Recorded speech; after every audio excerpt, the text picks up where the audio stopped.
Hello, and welcome to another episode of the Kitsap Literary Artists, Writers, Artisan, and Creative Showcase. I am your host, Mark Miller. As you can see, we are not in the BCAT studios, nor are we even in the Blue Forge studios.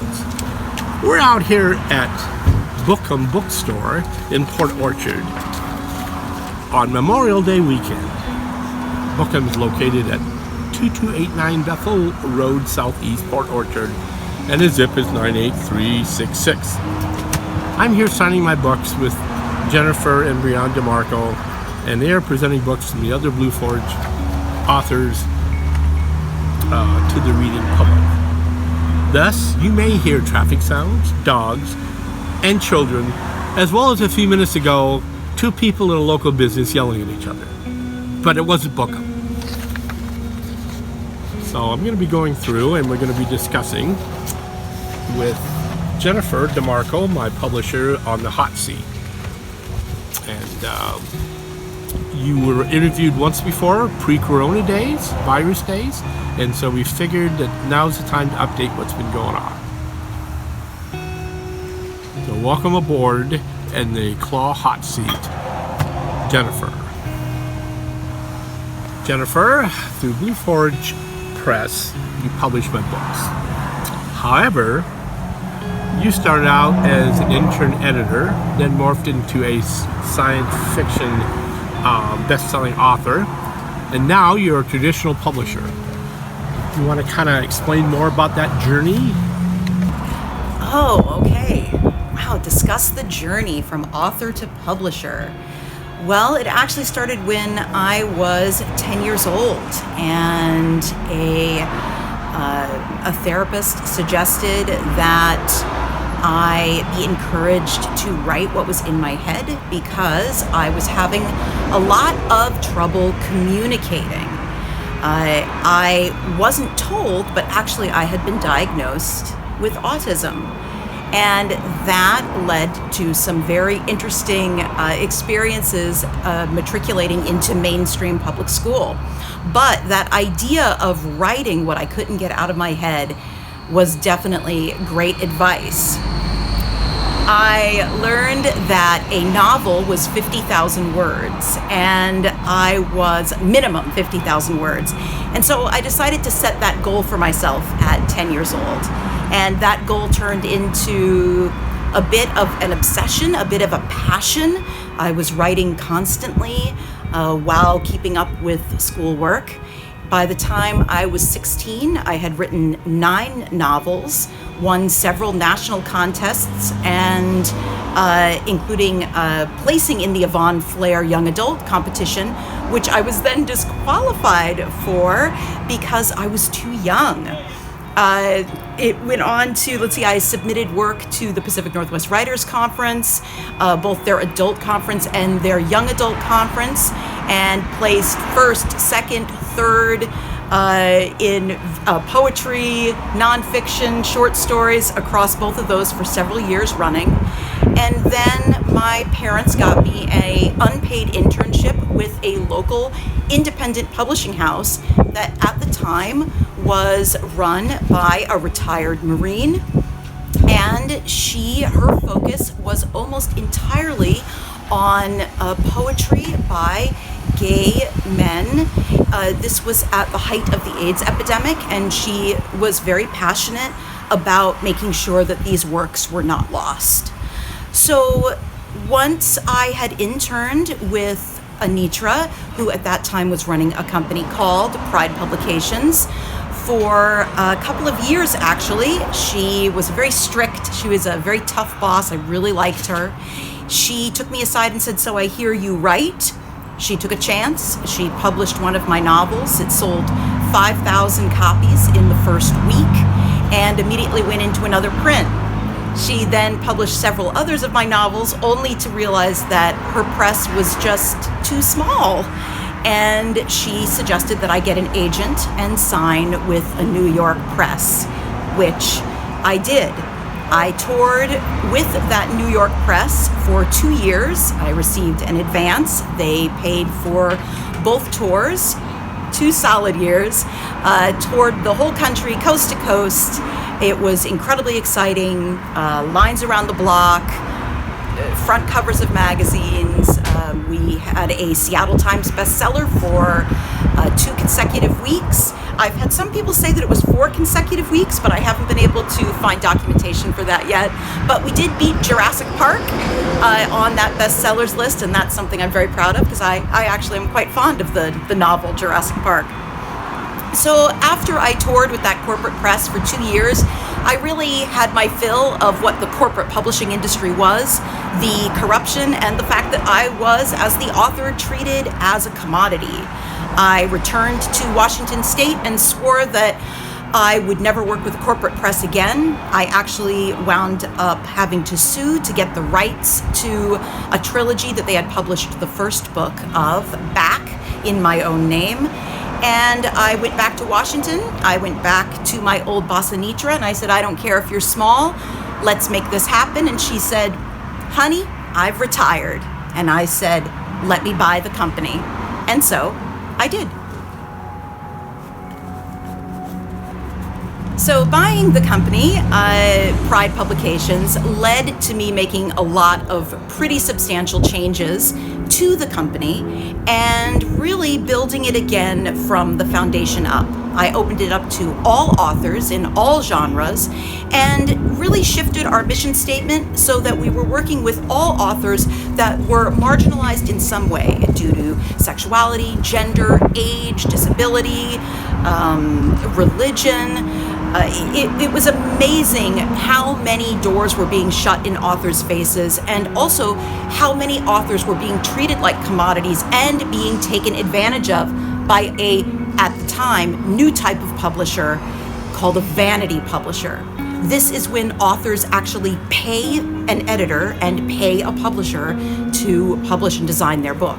That is not a real publisher. Unfortunately, there's no federal law telling them that they can't use the word publisher. They should be called a print service or a publishing service, even though even that is a real stretch.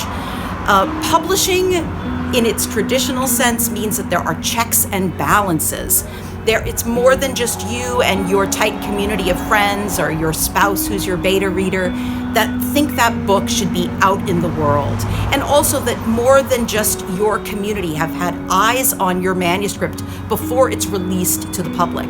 That when you take your book into a large bookstore like a bricks and mortar Barnes and Noble and you hold your book up next to the other books that are on the shelves in your genre, that book looks like it belongs.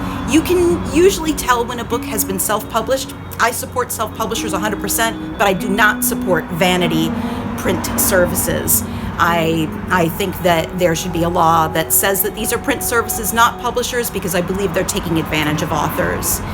So that is how I became the CFO and kind of the guiding force behind what is now called Blue Legacy. Blue Legacy is a 501c3 volunteer-run nonprofit publishing house. So we are dedicated to making sure our authors are treated right, and we take authors that we feel are writing powerful books, but their stories or themselves, they have been marginalized. And I have raised my son and daughter and work at Blue Legacy alongside my wife. We all share this mission to empower, educate, and elevate marginalized authors. So I became the CFO after buying the company and then making it into a nonprofit. They're actually some of the most prestigious and oldest publishing houses are actually nonprofit entities. A lot of folks think that publishing at its core is a commercial endeavor, but it's actually not. At least not the way we do it. A lot of publishers, they price their books, they print them at such an incredibly tiny cost because they print 50,000 or 100,000 at a time. They print them on substandard or very low quality stock. They print them outside the country, things like that. We print in ultra short runs of 5,000 copies, sometimes as low as 1,000 copies at a time for certain genres. We print entirely in the US, and we also use print on demand services in addition to traditional publishing. We stay a nonprofit because, unlike corporate houses that award a 4 to 7% royalty, we award our authors a 20% royalty, which is paid monthly. So we are not sitting on their money and making profit off their money, earning interest off the author's money. They're paid monthly. And again, a much higher percentage. In addition to that, our subsidiary rights, more goes to the author than a corporate press would award the author. And the other monies that are made, you say, well, 20%, Jennifer, where's that other 80% going? That 80% is half of that, so 40% of it is folded back into marketing that same book. And the remaining 40% is then divided in half again.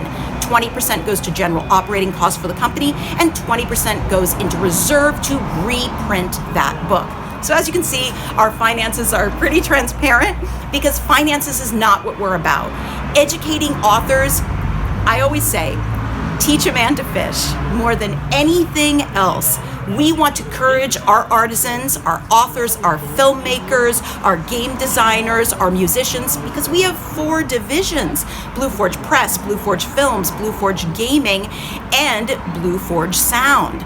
So we want to encourage all of our artisans across all these divisions to stand up for themselves and find their niche. We actually have an incredible book called the Forging Author's Instruction Manual that is a 100-page instruction manual that we have put together that guides authors through from the idea, getting that idea for their next book, all the way through building a successful best-selling brand. That is a free thing that we give our authors when they sign contracts with us. It steps them through the whole process. So doing projects like that are expensive, and that again is how we can be a nonprofit. We are not driven by profit. We are driven by education, empowerment, and elevating artisans. So Jennifer, let's say Joe Blow, the ragman, wants to write and be a published author.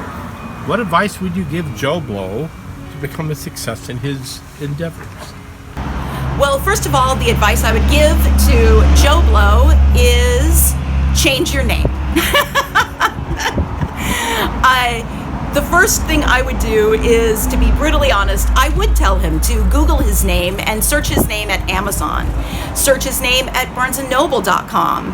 And make sure there's not another author with a whole bunch of books that uses your exact same name. If so, then you are going to want to either add a middle initial, use your middle name, or use a nom de plume or pen name. So that's probably the first step.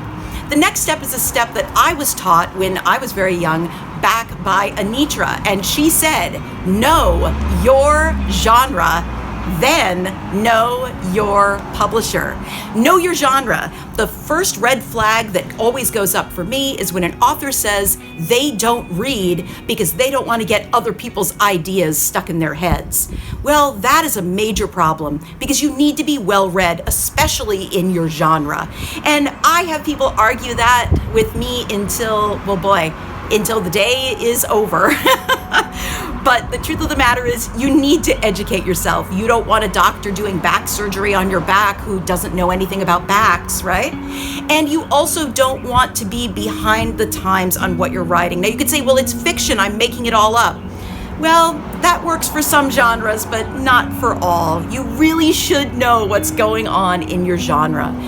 Then how do you do that? You read in your genre. How do you know publishers? Well, find books that are published in your genre, look at who published them, then find that publisher on the web, look at their website.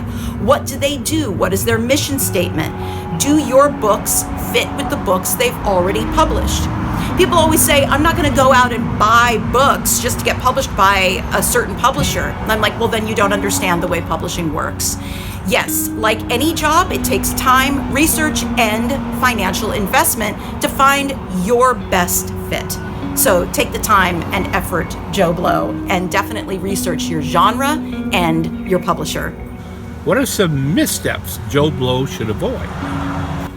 Perhaps the biggest misstep that new authors can avoid is not following the submission guidelines of a publisher. If you can't find a publisher's submission guidelines, then they don't accept unsolicited submissions. You're going to have to get an agent if you want to sign with them. Not following the submission guidelines actually happens more commonly than you might think. someone skims the submission guidelines on the publisher's website, or they simply think that their book is special and so they don't have to follow the guidelines.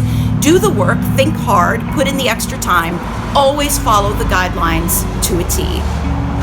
Writers who do not see a need for professional editors, what do you say to them? There is a movement right now that a lot of these paid marketing programs, a couple $100, and someone who claims to be a best-selling author, or they claim to have trained best-selling authors, will have you pay them several $100, and supposedly they'll tell you how to market your next bestseller. It usually starts by them telling you to research the genre and find out what's selling. I tend not to support programs like that because I think authors should write what they're passionate about. But one of the other things that a lot of these marketing programs push is hire a freelance editor. So this is when an author has written a book, and before they send it to a publisher, they pay a freelance editor not associated with the publisher to edit their book. This can be problematic. Why? Because publishers have their own editors. So if you would like to hire, if you are a new author and you are afraid that your book, the grammar, the spelling, the format is not great, or you have some specific questions about specific scenes or specific pacing or specific plot points that you can clearly articulate to an editor, go ahead, hire that editor to do a pass of blue pencil editing. That means correcting spelling, grammar, format, and addressing, perhaps, giving their opinion on those specific issues that you have. Other than that, I tell authors never pay a freelance editor. And the reason is because, like I said, publishers have their own editors. Those editors are going to have their own opinions. Those editors are not going to charge you. If the book is not smooth enough to be published, at least at Blue Forge Press, which is the print division of Blue Legacy, our senior editor, who reviews all submissions, will reach out to the author and say, this manuscript isn't quite ready for publication. Would you take another pass at it in terms of blue pencil, spelling, grammar, format, and then resubmit it? We're not just going to deny a book, reject a book, just because an author may not be great at grammar and spelling. But that's just our senior editor, Jennifer DiMarco. That's just her approach. Some publishers will indeed toss a manuscript. But again, red pencil editing, where someone is slash and burning your manuscript, what I think most of us think of when we think of editing, do not hire a freelance editor who's going to do that to your manuscript. They're not your publisher, they're not your editor, that's just their opinion. Is good cover art and design important? We have all heard, don't judge a book by its cover, and I believe we've all done it. Cover art is vital. Do not source cover art through Getty Images, through Google Images. That's even worse. It's most likely copywritten. Hire a professional if you are self-publishing. All I can say, please, please, please. But if you are going to a publishing house, you will work with the publishing house. Make sure your contract says that you get to work with them hand in hand. I know that authors who work with us definitely get a lot of say into their covers and interiors. But cover is the first thing someone sees. We always tell folks it's not just about the cover. It's perhaps even more importantly about the spine, because the spine is often all that's seen. Does your publisher offer shelf talkers to bookstores? Did your publisher allow you to be involved in the writing of the back cover blurb? These are all things you want to make sure you get to do as an author. The cover is vital. As a traditional publisher, what does Blue Forge look for in submissions from writers? As a traditional publisher, what we look for in a submission that comes in is something that meets our mission statement. Now, a vanity press or a self-publishing service, they're not looking for anything other than something that isn't filled with libel or defamation. But a traditional publisher is going to have a niche or a mission statement that they are trying to fill. We personally are looking for books that break stereotypes and that talk about things that other people might be afraid to talk about. We like books that push the envelope, whatever that envelope is, and that bring people together in some way, especially diverse and eclectic people, because that's what we are all about. Is there anything you will not consider editing and publishing? Well, we will not just edit a manuscript if we're not going to publish it. We don't offer freelance editing services. If we like a book and it meets our mission statement, that's when we're going to publish it. So something we won't publish is something that just does not meet our mission statement. For instance, if it's full of cliches and stereotypes, yes, we understand. Stereotypes exist for a reason sometimes, but again, we are trying to break stereotypes. That's our mission statement. So stereotypical characters, things that follow archetypes too closely, stories that have been told over and over again. A lot of times if an author tells us their story is very timely, we say, well, we're not looking for timely, we're looking for timeless. So we also do not publish work with explicit violence against children, and we don't tend to publish work with explicit sexual violence at all. What are the steps if a writer, poet, or filmmaker wants to contact you at Blue Forge? The best thing to do if you'd like to reach out to Blue Legacy or any of our divisions, Blue Forge Press, Blue Forge Films, Blue Forge Sound, or Blue Forge Gaming, is to go to www.blueforgegroup.org.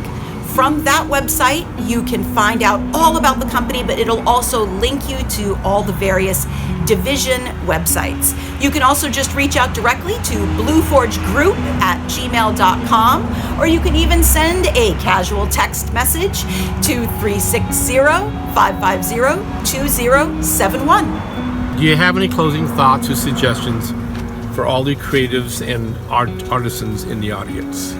I would say my best piece of advice for any kind of creative person is to follow your true passion. It literally breaks my heart. Like it gives me a tangible feeling in my chest. This is all that I love. This is all that I've done since I was 16 years old, and I turned 50 this year.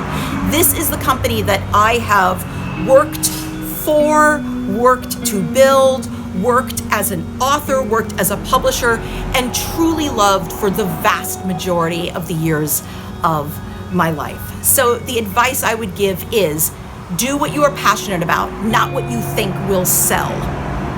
Don't look at a genre that you know nothing about, that you have never read in, that you don't even know the subgenres of, and just say, oh, that seems to be selling well, that's trendy, I'll write there.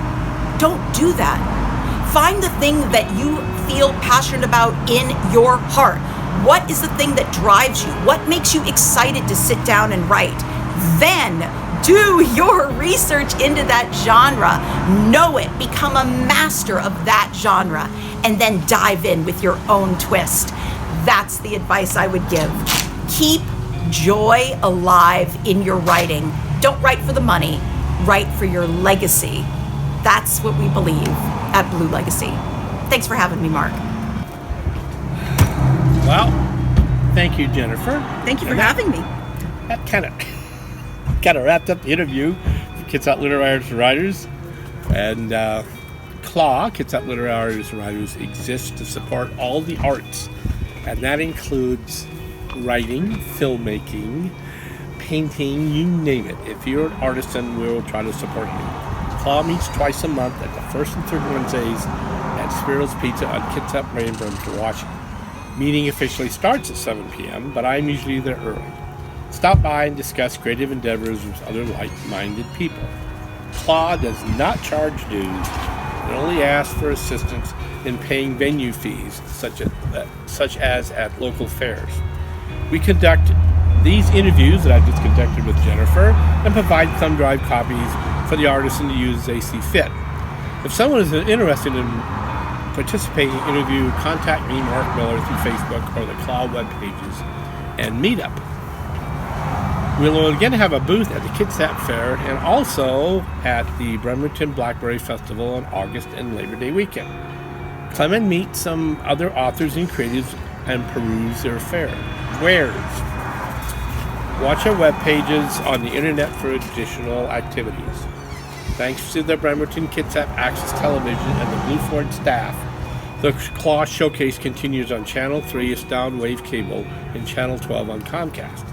Past broadcasts can be found at YouTube at www.tiny.cc/claw. Check for internet streaming on bcat.org and bcat.com. I hope you enjoyed today's interview with Jennifer. Thank you, Jennifer, once again for appearing. Thank you so much. And you have a very pleasant day and a productive tomorrow. And as you can tell, yes, we are outside. The wind is blowing. Very windy. Yes.